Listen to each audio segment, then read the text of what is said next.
Subscribe करिए हमारे channel target UP TET CTET को और बेल आइकन को दबाइए। हेलो फ्रेंड्स, मैं रेनू स्वागत करती हूँ आप सभी भावी अध्यापक एवं अध्यापिकाओं का आपके अपने channel target UP TET CTET में। दोस्तों, हम लोग आपके साइंस सब्जेक्ट में पढ़ रहे थे हमारे आस पड़ोस में होने वाले परिवर्तन, यानी कि जो हमारे दैनिक जीवन में होने वाले परिवर्तन होते हैं वो कई प्रकार के होते हैं। कल हमने बहुत से परिवर्तन पढ़े थे, जैसे कि उत्क्रमणीय परिवर्तन, अनुत्क्रमणीय परिवर्तन। इसके अलावा हम लोगों ने पढ़ा था तीव्र परिवर्तन, मंद परिवर्तन। बहुत ही अच्छे से आप लोगों ने एग्जाम्पल के माध्यम से सभी को अच्छे से समझा था। तो दोस्तों, आज की जो वीडियो मैंने कल ही आपको बताया था कि बहुत ही महत्वपूर्ण है, क्योंकि इस वीडियो में आपको भौतिक और रासायनिक परिवर्तन के विषय में जानने को मिलेगा। इस चैप्टर से 80% क्वेश्चन इसी से आते हैं, भौतिक और रासायनिक परिवर्तन से। इसी के एग्जाम्पल बार बार एग्जाम में पूछे जाते हैं। इसलिए ये जो टॉपिक आज मैं पढ़ा रही हूँ इस चैप्टर के अंतर्गत, आप लोग प्लीज अच्छे से इसको पढ़िएगा। और इसीलिए मैंने स्पेशली भौतिक और रासायनिक परिवर्तन के ढेर सारे एग्जाम्पल्स लिए हैं और उनको अच्छे से मैं आज यहाँ पर समझाने वाली हूँ आप लोगों को, ताकि अच्छे से सारे एग्जाम्पल आपको क्लियर हो जाएं और भौतिक और रासायनिक परिवर्तन में क्या अंतर होता है ये भी अच्छे से आप लोग समझ जाएं, क्योंकि ये बहुत ही जरूरी है। आपके एग्जाम में इससे क्वेश्चन पूछे जाते हैं। तो अगर आप यहाँ पर अच्छे से समझ जाएंगे कि आखिर में क्या क्या अंतर होते हैं और भौतिक और रासायनिक परिवर्तन कहते किसे हैं, अगर आप ये जान गए तो आप आसानी से अंतर कर पाएंगे। तो बहुत जरूरी है कि आप इस टॉपिक को अच्छे से समझें। तो देखिए, भौतिक परिवर्तन क्या होता है। दोस्तों, भौतिक परिवर्तन नाम ही भौतिक है, यानी कि इसमें क्या होता है, जैसे एक नॉर्मल सा एग्जाम्पल हम लेते हैं। अगर मैं एग्जाम्पल आपको बताऊंगी तो आप आसानी से अच्छे से समझ जाओगे। जैसे एक पेड़ है, पेड़ को काट दिया गया, उसकी जो लकड़ी थी उससे मेज बना दिया गया, कुर्सियां बना दी गई और भी बहुत सारी चीजें लकड़ी से बना दी गई। तो इस तरीके से जो लकड़ी थी वो तो लकड़ी ही रही ना, बस क्या किया गया, उस पर उसके ऊपर पेंटिंग कर दी गई, किसी और कलर का पेंट उस पर चढ़ा दिया गया। लेकिन अंदर क्या मटेरियल क्या है, मटेरियल तो लकड़ी ही है ना। तो बस यही चीज है, भौतिक परिवर्तन में क्या होता है। देखिए, ऐसे परिवर्तन जिनमें पदार्थ की आकृति एवं भौतिक अवस्था में परिवर्तन हो जाता है। यानी कि क्या हुआ, पहले पेड़ था, पेड़ को काट करके लकड़ी निकाली गई, उससे लकड़ी से कोई भी आकृति का सामान बना दिया गया, चाहे मेज, कुर्सी, बेड, बहुत सारी चीजें, ड्रेसिंग टेबल बना दिया गया। तो क्या हुआ, बहुत भिन्न भिन्न प्रकार की चीजें, भिन्न भिन्न आकृतियों की चीजें बन गई। लेकिन जो मूल पदार्थ था यानी कि लकड़ी, वो तो उस वस्तु के अंदर है ही। जैसे जो मेज है वो लकड़ी का बना हुआ, तो लकड़ी तो उसके अंदर है ही। इस तरीके से जो कुर्सी है वो अलग रंग से कलर तो कर दी गई है, लेकिन अंदर उसके क्या है, तो लकड़ी ही। यानी कि कोई नया पदार्थ नहीं बनता है, बस क्या होता है, उस वस्तु की अवस्था में परिवर्तन हो जाता है। तो यहाँ पर आपने क्या देखा कि ऐसे परिवर्तन जिनमें पदार्थ की आकृति एवं भौतिक अवस्था में परिवर्तन हो जाता है परंतु कोई नया पदार्थ नहीं बनता है, उसे हम क्या कहते हैं, भौतिक परिवर्तन क्या कहते हैं। यानी कि लकड़ी को काटा गया, वो लकड़ी ही है, लकड़ी से कोई और पदार्थ नहीं बना, लकड़ी से वो लोहा नहीं बन गया, लकड़ी से वो तांबा नहीं बन गया, लकड़ी से पीतल नहीं बन गया। वो वस्तु क्या है, वो मेज, कुर्सी, ड्रेसिंग टेबल, बेड क्या है, लकड़ी ही है। तो मेन चीज क्या है, जो उसका मेन इंग्रेडिएंट कह सकते हो आप, या फिर ये कह सकते हो कि जो मेन चीज है वो बिल्कुल नहीं बदलती है भौतिक परिवर्तन में। अब जैसे कि एग्जाम्पल यहाँ पर है बर्फ का पिघलना। बर्फ पिघल गया, पानी में बदल गया, फिर आप उसको फ्रीजर में रख दोगे, फिर वो जम जाएगा, फिर बर्फ बन जाएगा। तो यहाँ पर क्या हुआ, उसके रंग रूप यानी कि आकृति तो बदल गई। पहले पानी था, पानी क्या हो गया, ठोस अवस्था में आ गया, उसकी आकृति बदल जाती है जब उसको हम फ्रीजर में रख देते हैं, लेकिन हम फिर बाहर निकालेंगे, फिर वो पानी बन जाएगा।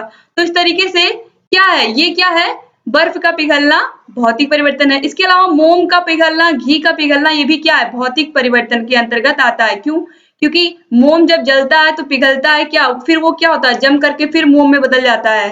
ऐसे ही घी है, घी पिघलता है, फिर टेम्परेचर डाउन होता है, फिर वो जम जाता है। उसकी केवल आकृति परिवर्तित हो रही है, उसकी कोई अवस्था नहीं बदल रही है। ठीक है, तो आपको ये ध्यान रखना है कि भौतिक अवस्था में कोई परिवर्तन, यहाँ पर आप देख सकते हैं किस तरीके से मोम और घी का पिघलना क्या है, ये एक भौतिक परिवर्तन है। क्यों, क्योंकि यहाँ पर आप देख सकते हैं कि पदार्थ की आकृति तो बदल रही है।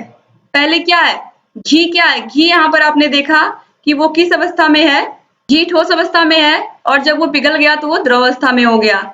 लेकिन मेन जो इंग्रेडिएंट है वो क्या है, घी है। घी तो अपना रूप नहीं बदल रहा है, घी दूध में तो नहीं बदल रहा है, घी मक्खन में तो नहीं बदल रहा है ना, घी तो घी ही है। बस आपको यही चीज समझनी है।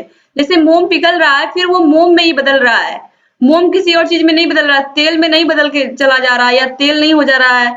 तो इस तरीके से ये आपको समझना है। इसके बाद देखिए लोहे की छड़ का गर्म होना। जैसे लोहे की छड़ है, अगर आपने उसको गर्म किया, या यहाँ पर एक एग्जांपल बहुत ही साधारण सा अपने घरों में आप लोग यूज करते हो, लोहे का तवा जिस पर आप रोटी बनाते हो, आपने उसको क्या किया, गैस पर रख करके गर्म किया, गैस ऑन करके आपने रखा, गर्म हो गया।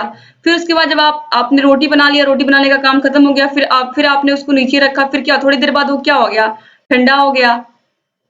लेकिन है तो वो लोहा ही, लोहे से वो पीतल में या तांबे में थोड़े बदल जाएगा, रहेगा तो लोहा ही। तो यहाँ पर लोहे की छड़ का गर्म होना या लोहे के तवे का गर्म होना क्या है, भौतिक परिवर्तन है, क्योंकि कोई नया पदार्थ नहीं बन रहा है। पदार्थ क्या है, लोहा, लोहे से किसी और पदार्थ में नहीं कन्वर्ट हो रहा है। इसके बाद है नमक या चीनी का पानी में घुलना। दोस्तों, चाहे नमक हो या चीनी हो, पानी में इसका घुलना क्या होता है, भौतिक परिवर्तन होता है। ठीक है, भौतिक परिवर्तन क्यों होता है, क्योंकि चाहे नमक घुला हो चाहे चीनी घुला हो, दोनों को ही हम पानी से अलग कर सकते हैं। ठीक है, तो ये आपको ध्यान रखना है कि चाहे नमक हो या चीनी घुली हुई हो, आसानी से इसको क्या कर सकते हो आप, पानी को गर्म करके आप क्या कर सकते हो, नमक को अलग कर सकते हो। ठीक इसी तरीके से चीनी और पानी के घोल को भी अलग कर सकते हो। तो ये आप ध्यान रखिएगा कि ये आपस में दिखता तो है आपको कि मिल गए हैं, लेकिन वो मिले हुए नहीं होते हैं। ये अपनी अपनी जो इनकी विशेषता होती है वो इनके पास ही होती है। जैसे एग्जाम्पल के लिए यहाँ पर मैंने एक एग्जाम्पल लिखा है, या आप देख सकते हो। जैसे कोयले को पीस कर आपने क्या बना दिया है, पाउडर बना दिया है। या फिर एक जनरल सा एग्जांपल लेते हैं कि आपने क्या किया है, कोयले को पीस कर आपने उसका पाउडर बना लिया, कोयले का पाउडर, या फिर चीनी का पाउडर आपने मिला लिया, या फिर बालू मिला लिया आपस में। ये तीनों को आप मिक्स कर दोगे, लेकिन ये तीनों एक पदार्थ थोड़े मिल करके बनेंगे। चीनी अपनी अपनी अलग क्वालिटी रखेगा, कोयले का पाउडर अपनी क्वालिटी रखेगा, और जो बालू है वो उसके पार्टिकल अलग होंगे। आप एक साथ मिला दोगे लेकिन वो कोई एक पदार्थ नहीं बनेगा।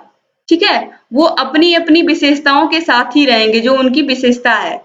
तो यहाँ पर ये चीज मेरे बताने का मतलब बस यही है कि भौतिक परिवर्तन में क्या होता है, पदार्थ की अवस्था नहीं बदलती है। पदार्थ जिस अवस्था में है उसी अवस्था में रहता है। उसको आप किसी के साथ मिक्स भी कर दोगे तो भी वो अपनी विशेषता अपने पास रखा रहेगा। इसके बाद कांच का टूटना। अब यहाँ पर कांच का जार है, कांच का ग्लास है, कुछ भी है, उसको अगर आपसे गलती से मान लीजिए गिर गया, कभी कभी ऐसा होता है कि छूट करके गिर गया, लेकिन वो क्या है, वो जो पदार्थ है, पदार्थ जो कांच है वो स्टील में नहीं बदल जाएगा। जो कांच का ग्लास है वो पीतल में या तांबे के गिलास में नहीं कन्वर्ट हो जाएगा गिरने के बाद, टूटने के बाद, वो कांच ही रहेगा। बस क्या होगा, कांच के पार्टिकल अलग अलग हो जाएंगे, बस यही होगा कांच का टूटना। इसके बाद है बल्ब का जलना, फिलामेंट। जब बल्ब जलता है तो उसका फिलामेंट क्या होता है, गर्म हो जाता है। तो गर्म होता है, लेकिन जैसे ही लाइट जाती है या फिर आप लाइट को ऑफ करते हो तो फिर क्या, वो थोड़ी देर बाद फिर अपनी नॉर्मल सिचुएशन में आता है, फिर वो ठंडा हो जाता है। तो जो बल्ब है वो पदार्थ थोड़े उसका चेंज हो रहा है, पदार्थ तो अपनी जगह पर ही है। तो इस तरीके से ये भी क्या है, भौतिक परिवर्तन है। पदार्थ की अवस्था, या फिर कोई नया पदार्थ अगर नहीं बनता है, कोई नया पदार्थ अगर नहीं बनता है तो वो भौतिक पदार्थ होगा, तो वो भौतिक परिवर्तन होगा। बस आपको इतना याद रखना है कि पदार्थ की अवस्था में जब चेंज होता है तभी रासायनिक परिवर्तन होता है। अगर पदार्थ की अवस्था या कोई नया पदार्थ नहीं बन रहा है तो वो भौतिक परिवर्तन होगा। जैसे ही कोई नया पदार्थ बनेगा वो रासायनिक परिवर्तन हो जाएगा। तो बस ध्यान क्या रखना है आपको कि क्या कोई नया पदार्थ बन रहा है इससे, क्या कोई नया पदार्थ बन रहा है इससे, आपको बस यही क्वेश्चन करना है। अगर ये क्वेश्चन आपने अच्छे से कर लिया तो आपके सारे क्वेश्चन बिल्कुल सही होंगे। अब यहाँ पर देखिए, इसके बाद है पदार्थ का चूर्ण बनना। जैसे कि लोहे का छीलन है, उसका चूर्ण बना दिया गया, यहाँ पर कोयले को पीस करके भी उसका पाउडर बना दिया गया। तो लोहा ही रहेगा, कोयला तो कोयला ही रहेगा, उसकी प्रॉपर्टी थोड़े बदल रही है, वो पदार्थ तो वही है। चाहे आप उसको पीस पीस दीजिए या फिर उसकी छिलन छिलन देख लीजिए, लोहे की रहेगा तो वो लोहा ही, वो अपनी प्रॉपर्टी नहीं खोएगा। ठीक है, इस तरीके से यहाँ पर कोई नया पदार्थ नहीं बन रहा। अगर आपने किसी भी पदार्थ का चूर्ण बना लिया तो वो पदार्थ तो पदार्थ ही रहेगा। जैसे कि एग्जाम्पल के लिए हमारे किचन में धनिया होता है और हल्दी होता है और और मिर्च होती है, जो हम रोज यूज करते हैं मसाले में, चाहे सब्जियां बनानी हो, किसी भी चीज में मसाले डालने के लिए। तो आपने क्या किया, हल्दी को उसका पाउडर बना लिया, तो हल्दी ही है, पाउडर बनाने के बाद भी आप उसको यूज कर रहे हो। धनिया तो धनिया ही है, आपने क्या किया, बस उसको क्या कर दिया, उसका पाउडर बना दिया। बस वो अपनी प्रॉपर्टी थोड़े खो रहा है, प्रॉपर्टी तो उसकी वही है, बस आपने क्या किया, उसको पीस दिया। ठीक है, तो यहाँ पर मेरे बताने का मतलब यही समझाने का कि कोई नया पदार्थ नहीं बन रहा है, पदार्थ वही रहेगा पीसने के बाद भी, तो कोई नया पदार्थ नहीं बन रहा है, इसका मतलब क्या है, भौतिक परिवर्तन है। इसके बाद बादलों का बनना। बादलों का बनना जैसे कि तालाब का पानी है, वो वाष्पित हुआ, वाष्प में बन करके ऊपर उठा, संघनित होकर के बारिश हुई। फिर जो बारिश हुई, जिस पानी से तालाब भरा, फिर वही पानी वाष्पित होकर के फिर ऊपर गया, फिर संघनित होकर के फिर बारिश हुई। तो इस तरीके से ये एक प्रकृति का नियम है, जो बारिश हो रही है कहीं ना कहीं वो पानी ऊपर गया वाष्पित होकर के, फिर वही पानी बरस करके नीचे आता है। तो इस तरीके से बादलों का बनना भी क्या है, ये भी एक भौतिक परिवर्तन है, क्योंकि है तो वो पानी ही। अब इसके बाद आगे बढ़ते हैं, रासायनिक परिवर्तन। ये भी उतना ही महत्वपूर्ण है जितना भौतिक परिवर्तन महत्वपूर्ण है। रासायनिक परिवर्तन में क्या होता है, जैसा कि मैंने बताया कि इसमें क्या होता है, इसमें कोई नया पदार्थ ही बन जाता है, जबकि भौतिक परिवर्तन में क्या होता है, पदार्थ बदलता ही नहीं है, वो अपनी क्वालिटी नहीं छोड़ता है। भौतिक परिवर्तन अपनी क्वालिटी, जो उसकी क्वालिटी होती है वो नहीं छोड़ता, लेकिन रासायनिक परिवर्तन क्या करता है, ये क्या करता है, ये अपनी पूरी प्रॉपर्टी ही खो देता है। कैसे खो देता है और कैसे एक नया पदार्थ बना देता है, ये हम देखते हैं। ऐसा परिवर्तन जिसमें परिवर्तन के बाद एक नया पदार्थ बन जाता है, जिसके गुण मूल पदार्थों के गुणों से भिन्न होते हैं, रासायनिक परिवर्तन कहलाता है। बने हुए नए पदार्थ को पुनः मूल पदार्थ में परिवर्तन या परिवर्तित नहीं किया जा सकता है। यानी कि यहाँ पर कहने का मतलब है कि जब कोई नया पदार्थ बन जाता है, ऐसा परिवर्तन जिसमें कोई नया पदार्थ बन जाता है और जो पदार्थ पहले था उसके गुण और जो पदार्थ बाद में बना उसके गुण आपस में बिल्कुल भिन्न होते हैं, तो ये पदार्थ क्या होते हैं, रासायनिक परिवर्तन के अंतर्गत आते हैं। जैसे कि यहाँ पर मैं एक बहुत ही साधारण सा एग्जांपल लूंगी, जैसे दूध से दही बन जाता है। अब दूध क्या है, दही क्या है। दूध दूध अगर आप पियोगे तो दूध आपको कैसा लगेगा, आपको पता है कि बहुत सारे बच्चों को दूध नहीं पसंद होता है, या हम में से भी बहुत सारे लोग ऐसे हैं इनको दूध का टेस्ट नहीं अच्छा लगता है। लेकिन दूध का टेस्ट और दही का टेस्ट क्या होता है, डिफरेंट होता है। जब दूध को जमा करके हमने दही बना दिया, तो जो दूध है उसकी प्रॉपर्टी अलग है और जो दही है उसकी प्रॉपर्टी अलग। दही कैसी होती है, खट्टी होती है, जबकि दूध बहुत खट्टा नहीं होता है। तो इस तरीके से आपने क्या देखा, दूध से दही जो बनता है वो क्या है, रासायनिक परिवर्तन है। और रासायनिक परिवर्तन में क्या होता है कि कोई एक नया पदार्थ बन गया। दूध से आपने क्या किया, दूध को जमा करके दही बना दिया, तो दही और दूध में क्या हुआ, बहुत बड़ा अंतर हो गया। तो इस तरीके से रासायनिक परिवर्तन में क्या होता है, पदार्थ की अवस्था ही, या फिर ये कहें कि एक नया पदार्थ बन जाता है। इसके अलावा पदार्थ का जलना का मतलब यहाँ पर आप कागज को जलाइए, लकड़ी को जलाइए, कागज को जलाओगे तो क्या होगा, राख निकलेगी, इसके साथ एक जो गैस निकलेगी वो है कार्बन डाइऑक्साइड। इसी तरीके से अगर आप लकड़ी को भी जलाओगे तो भी लकड़ी क्या बन जाएगी, राख में बन जाएगी, राख बन जाएगी, या फिर कोयले में तब्दील हो जाएगी वही राख। तो इस तरीके से, और उसके साथ ही साथ क्या निकलेगा, कार्बन डाइऑक्साइड निकलेगा। तो यहाँ पर जो पदार्थ जलता है, जलने के बाद क्या हो गया, वो राख में बदल गया। तो यहाँ पर क्या हुआ, नया पदार्थ ही बन गया जलाने के बाद किसी भी वस्तु को। ठीक है, तो ये क्या हो गया, ये भी रासायनिक परिवर्तन के अंतर्गत आएगा। इसके बाद भोजन का पचना। आपने क्या किया, आपने कोई भी अच्छी चीज जो भी आपको पसंद है आपने खाई, तो वो क्या हुआ, आपके पेट में पच गया, पेट से पच करके वो आपके शरीर से बाहर निकल जाता है। ठीक है, तो इस तरीके से ये भी क्या हुआ, भोजन का पचना भी क्या हुआ, ये भी एक रासायनिक परिवर्तन हुआ। आपने जो कुछ भी खाया वो आपके पेट ने पचा दिया। ठीक है, तो ये भी क्या हुआ, रासायनिक परिवर्तन के अंतर्गत आता है। इसके बाद लोहे की कील पर जंग लगना। दोस्तों, कल के वीडियो में एक प्रशिक्षु ने कमेंट किया था कि मैम जो लोहे पर जंग लगता है, लोहे की कील हो, लोहे की छड़ हो, कोई भी चीज हो, लोहे की कील पर जंग लगना या फिर लोहे की छड़ पर जंग लगना, ये किस प्रकार की अभिक्रिया होती है। दोस्तों, ये एक मंद प्रक्रिया होती है, ये तीव्र प्रक्रिया नहीं होती, तुरंत एक दिन में जंग नहीं लगता है। आप कोई भी चीज बाहर रखोगे लोहे की तो आप देखोगे एक दिन में जंग नहीं लगता है। जब उसको लगातार धूप मिलेगी, बारिश मिलेगी, रात दिन लगातार वो चीज बाहर ही रहेगी, तो उस पर जंग लगता है, धीरे धीरे लगता है। तो वो ये एक मंद क्रिया होती है। लेकिन ये परिवर्तन इसमें कौन सा होता है, ये आपको समझना है।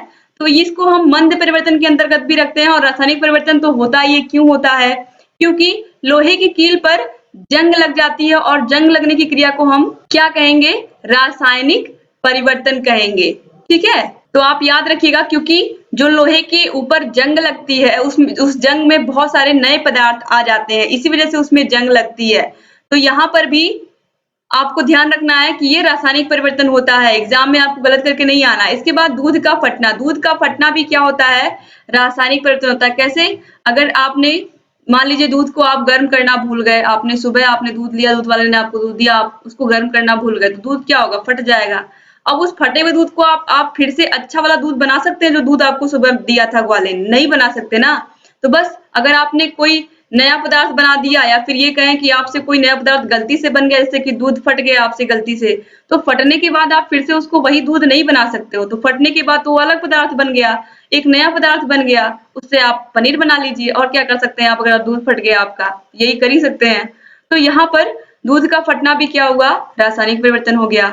इसके बाद लकड़ी और कागज का जलना, लकड़ी और कागज का जलना, ये यहाँ पर पदार्थ के जलने के अंतर्गत ही मैंने आपको समझाया, चाहे लकड़ी हो चाहे कागज हो, जब ये जलता है तो राख, या फिर लकड़ी अगर जलती है तो उसको कोयले में भी तब्दील हो जाती है। तो यहाँ फिर हम राख ही कह सकते हैं दोनों को, कि लकड़ी और कागज जब जलते हैं तो राख के साथ साथ कार्बन डाइऑक्साइड गैस भी निकालते हैं। तो इस तरीके से ये भी क्या हो जाते हैं, लकड़ी और कागज अपनी प्रॉपर्टी को खो करके राख में बदल जाते हैं। तो इस तरीके से ये भी क्या होगा, रासायनिक परिवर्तन होगा। तो इस तरीके से यहाँ पर आपने आज भौतिक और रासायनिक परिवर्तन बहुत ही अच्छे से समझा। दोस्तों उम्मीद करती हूँ कि आपको वीडियो अच्छा लगा होगा। अगर वीडियो अच्छा लगा तो प्लीज अपने कमेंट्स के माध्यम से मुझे बताइएगा कि आपको आज का वीडियो कैसा लगा। इसके बाद भी कुछ चीजें हैं इस चैप्टर में जो मैं कल आपको पढ़ाऊंगी। और अगर अभी तक आपने मेरे चैनल को सब्सक्राइब नहीं किया तो प्लीज तुरंत सब्सक्राइब कर दीजिए और बेल आइकन को जरूर प्रेस कर दीजिए, ताकि मैं जो भी वीडियोस बनाती हूँ उसका नोटिफिकेशन आपके पास समय से पहुंच जाए और आप लगातार हमारे सभी वीडियोस को ऐसे ही देखते रहें। उम्मीद करती हूँ कि आपको हमारे वीडियोस अच्छे लग रहे होंगे। वीडियोस अच्छे लग रहे हैं दोस्तों तो प्लीज वीडियो को लाइक कर दिया करिए और आपके जितने भी फ्रेंड्स हैं सबको इस वीडियो को शेयर भी कर दिया करिए, ताकि अधिक से अधिक प्रशिक्षुओं तक ये वीडियोस पहुंच सके। और आप सभी लोगों को पता है कि आपकी क्लासेस नहीं चल रही हैं, तो कहीं ना कहीं सभी प्रशिक्षुओं की मदद भी हो जाएगी। तो अपने कॉलेज के group, WhatsApp group, Facebook group, जहां पर भी आपको लगे कि इस वीडियो को पहुंचना चाहिए वहां पर जरूर पहुंचाइए। और दोस्तों अगर वीडियो अच्छा लगता है तो आप लोग अपने अच्छे अच्छे कमेंट्स के माध्यम से या कोई सुझाव देना चाहते हैं तो हमें सुझाव भी दे दीजिए। और इससे पहले की जितने भी वीडियोस हैं साइंस विषय की, उन सभी का लिंक आपको डिस्क्रिप्शन बॉक्स में मिल जाएगा। साइड में आई बटन पर भी क्लिक करके आप सभी वीडियोस को देख सकते हैं। और जहां कहीं भी कोई भी समस्या है आप हमसे बता सकते हैं, क्योंकि आप सभी को पता है कि आपकी सभी समस्याओं का समाधान टारगेट यूपीटेट सीटेट करता आ रहा है और लगातार ऐसे ही हम करते रहेंगे आपकी सभी समस्याओं का समाधान। आगे चल करके आपको यूपीटेट, सुपरटेट, सीटेट सबकी तैयारी करवानी है, तो बस ऐसे ही हमारे चैनल से बने रहिए दोस्तों। सभी वीडियोस को देखते हुए रहिए, अपना ख्याल रखिए, अपने परिवार का ख्याल रखिए। मिलते हैं नेक्स्ट वीडियो में। जय हिंद दोस्तों।